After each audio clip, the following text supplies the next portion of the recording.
Have you ever wished for something and said to yourself, I've got my fingers crossed? Or perhaps a friend of yours in a conversation has said to you, they've expressed their hopes and wishes that something would take place or that they would receive something nice, something that would be helpful to them, something that would enhance their life. And you said, I've got my fingers crossed for you.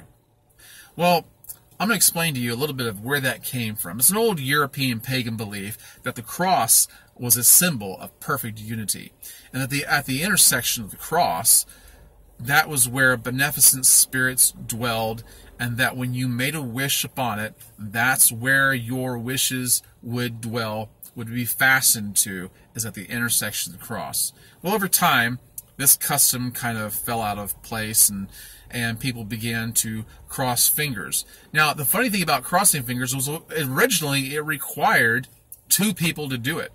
We talk about crossing our fingers, but we're talking about crossing our own fingers, right? But originally, crossing fingers required two people, a wisher and someone who offered mental support. So they would get together, they would have this discussion, one person would hold up their finger, the other person would cross it, and this was meant for support.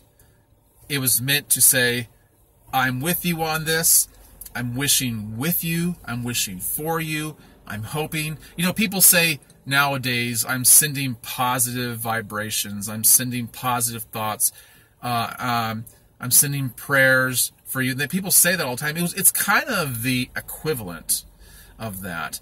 And so I think there's something to that. Now we just cross our own fingers. We just cross our own fingers, not even realizing where any of that came from.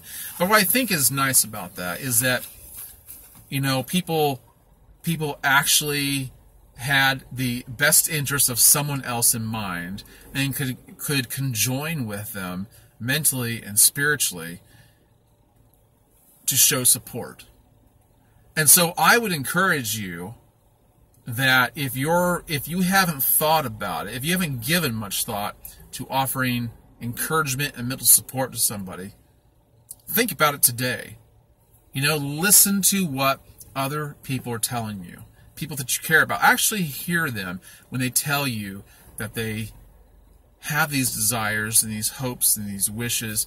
And while you may not be able to bring that into fruition for them, in a sense, you can cross fingers with them. Now, I'm not saying be superstitious. I'm just saying be supportive. That's what it's really all about. Well, anyway, guys, that's my thought for today. I hope that meant something to you. I hope it was of some value. And if you liked the video, hit the thumbs up and subscribe. All right, I'll catch you on the next one. Have a great day. Bye-bye.